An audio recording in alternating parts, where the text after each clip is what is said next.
Senator Rapi Tulfo, ako'y matulungan niyo po kami. Hindi po ito pinadala ng kapatid ko. Babala sa lahat ng mga Pilipino abroad, mag-ingat kayo sa pagpapadala sa LBC dahil grabe na ang mga magnanakaw sa delivery ng LBC. Kung dati ay paisa-isa lang ang kanilang hinuhugot sa mga balikbayan box, ngayon ay hindi na. Hindi na basta dumudukot lang ng konting gamit. Bultuhan na ang kanilang ginagawa at hindi lang ito.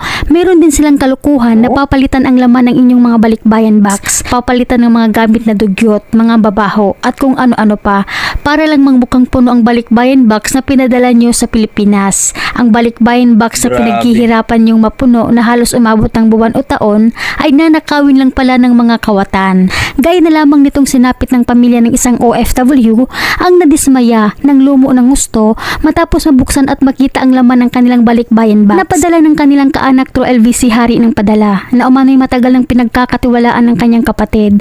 Ngunit ninakaw ang lahat ng